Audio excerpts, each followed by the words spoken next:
I think it's time for us to go right.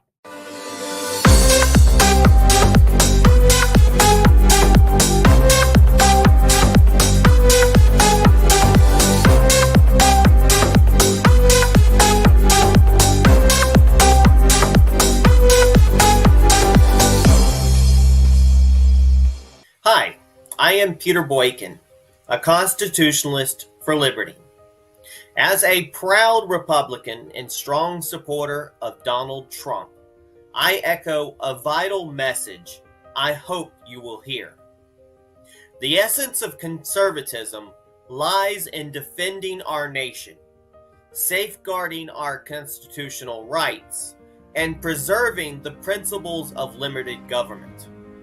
My call comes with urgency, as I today and every day urge my fellow Republicans to embrace diversity, uphold the values of the Constitution, and unite under the banner of liberty. Today I have to deliver the hard-to-swallow, based, very bitter red pill of truths that so many refuse to handle. Call this a rant if you wish, but it comes from the shock of seeing that the RNC, the GOP, is practically broke with only $11 million cash on hand. That might sound like a lot, a fortune to many, and to me. But for one of our two major parties in our political system, that should come as an alarm and a question. Is the GOP in its 11th hour? Let's go over some facts. Our party keeps losing membership and refuses to grow. Instead, they do a great job, including in North Carolina, of making our local GOP clubs too cliquish and exclusive, thus rejecting any diversity. And you wonder why so many people run to be unaffiliated, especially in North Carolina. This is only one reason why our party is essentially broke. This is what happens when you have a party that rejected the people who support Donald Trump, rejected the moderate, the reach across the table for the sake of our citizens and getting things done that are, quote, art of the deal Donald Trump offered to our GOP. A lifeline. There's nobody else, no other friend to call. And they definitely aren't playing 50-50 of our nation. So let's make a deal. But right now we're losing that deal. We're a party that let the Democrats get away with a corrupted election in 2020. Years of COVID BS and censorship, and let Joe Biden go for years before they went after his corruption that everyone knows about. Even though in 4 years, they impeached Donald Trump twice. He was acquitted twice. We could not even impeach Joe Biden once. And we start messing with him during the last minute of the election year? Then to make it worse, the members of our party spent all of 2023, since 2020, going full steam backwards on social issues because everybody wants to be a social conservative. They bitched about beer cans and transsexuals and the reigniting of the hatred for equality for the LGBT community and generalizing whole groups of people. I don't like being called a demon, and I'm sure a lot of other people do not like to be called a demon and called out their names, and this whole spread of rhino this and rhino that. People are tired of it, and they wonder why people are leaving the GOP. Thus, forsaking the core values of our Constitution, a party that lets, once again, as warned by many including Barry Goldwater, that letting the evangelical far-right wingers spread theocracy instead of democracy, our republic, would be the death of the Republican Party.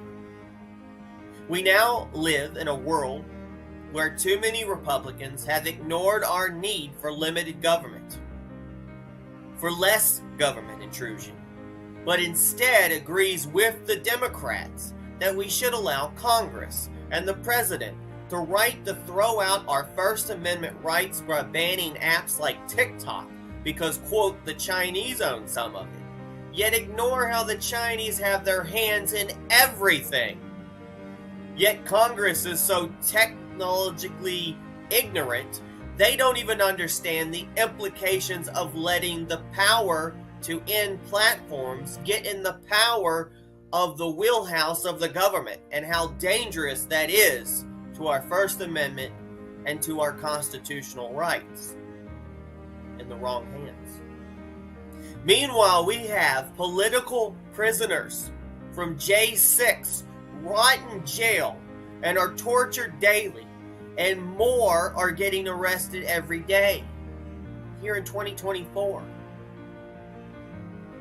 Then while Hunter Biden doesn't attend his hearing, who should be found by the FBI and dragged in, you have Peter Navarro thrown in jail for refusing to testify. Oh, and for the ones that do end up testifying in a lot of whistleblowing cases, they end up suicided. Again, our government is willing to throw their own citizens in jail for protesting a corrupt election. Those mob fools want you gone so they can get back to the way things were. But I know the truth. There's no going back. You've changed things. Even if quite a few protesters went too far, and they did, they certainly don't get the same treatment that protesters on the left, such as those that took over Seattle, did, or Antifa, who set fire to the streets of D.C. and other cities, broke windows and destroyed cars and hurt and murdered people, and BLM, who did all of that and more. And they got away with a tap on the shoulder, a slap on the wrist. No one went after their leaders. There's no BLM committees. There's no Antifa committees. But let's go over the right-wingers because, oh my God, one day things got a little crazy. Meanwhile, this same corruption is allowing illegal aliens to pour through our borders, child trafficking, drug trafficking, crime, criminals, and terrorists into our country. But China, China on TikTok, oh my God, that's such a worry. While they're rolling out the red carpet, putting them up in fancy hotels, giving them luxurious food, brand new PlayStations, video games, and Visa cards with money on it, our J6 political prisoners, many of which are veterans, rot in jail, and over a third of our nation's homeless are veterans. That's putting America first, right?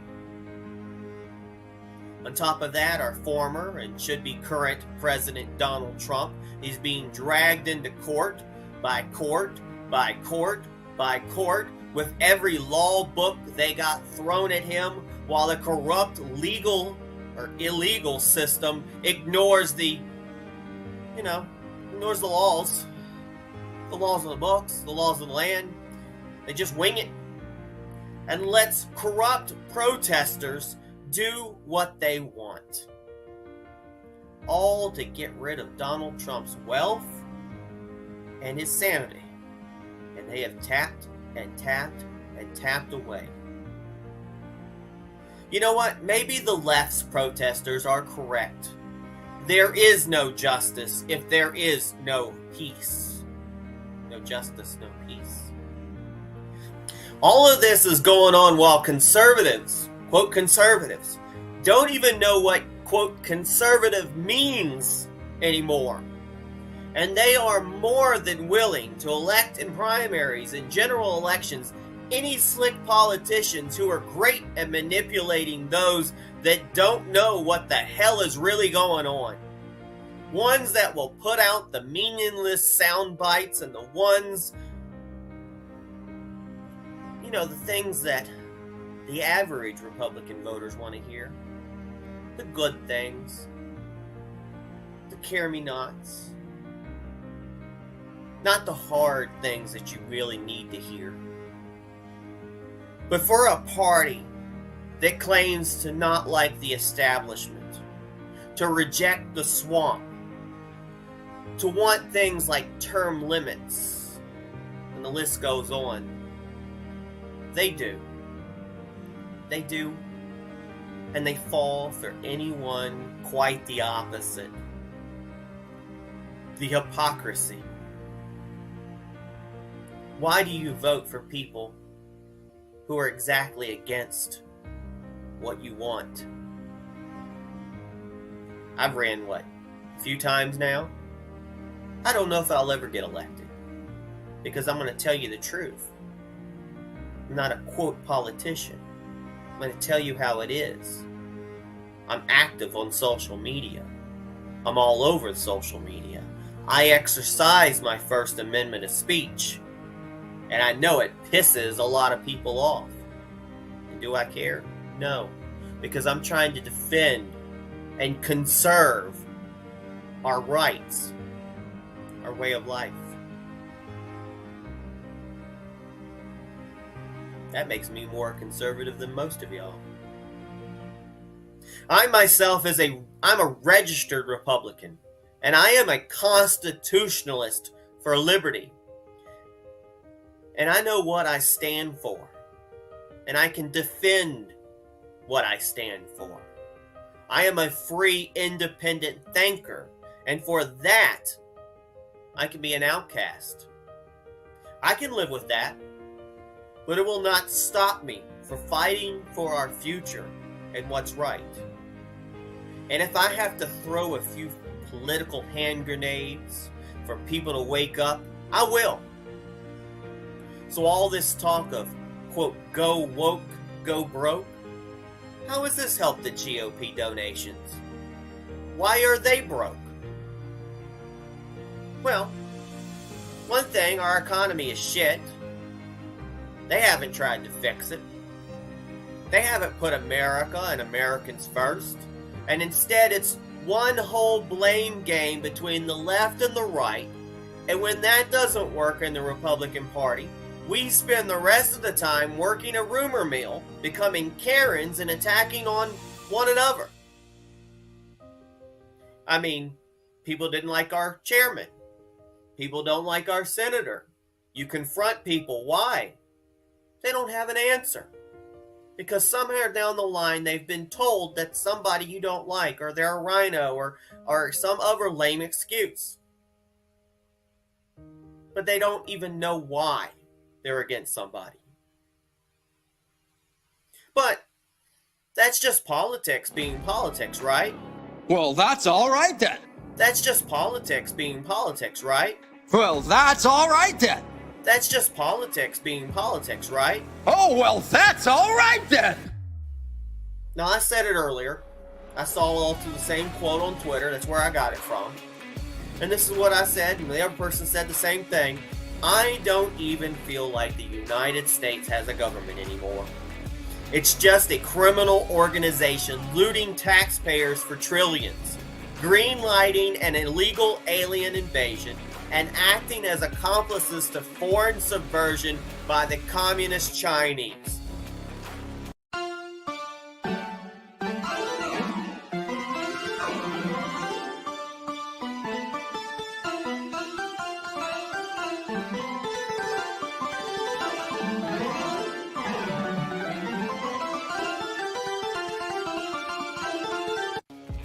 So I ask my fellow Americans, when are we going to be open-minded about things? When are we going to start solving issues? And there's a lot of issues. There's things I hadn't even touched on. When are we going to be like our founders and sit at a table with our different ideas and views and more and work things out? When? America will fail. Our great experiment will fail if we do not learn to compromise and give in to moderation as our guide. Now, I'll leave you with a few quotes. A nation divided against itself cannot stand. Sam Houston said that right before. A house divided against itself cannot stand. Abraham Lincoln said this many times. Those that fail to learn from history are doomed to repeat it. Winston Churchill. The person who agrees with you 80% of the time is a friend and an ally, not a 20% traitor. Ronald Reagan. You should really be taking that to heart. We have these Lincoln-Reagan dinners all the time. And it's time for us to come together as one united people. Donald Trump. In a landscape fraught with division and discord, I asked for other constitutionalists for liberty, like myself, to stand as a beacon of unwavering principle. Put your foot down and your commitment to constitutional conservatism. That's conservatism. Defend your unwavering support for liberty. And hear my impassioned plea for unity as we navigate the turbulent waters of contemporary politics. Heed my words and remember the timeless wisdom of our forefathers for embracing moderation, fostering inclusivity, and honoring our constitutional heritage. We safeguard the future of our great nation. And I end with my personal declaration. Go right, think right, do right, and then you will be right. God bless you. I hope you share my words and take heed, because I absolutely do not want the answer of our GOP in its 11th hour to be an answer of yes, not even maybe. I want it to be a resounding no, but it's up to you.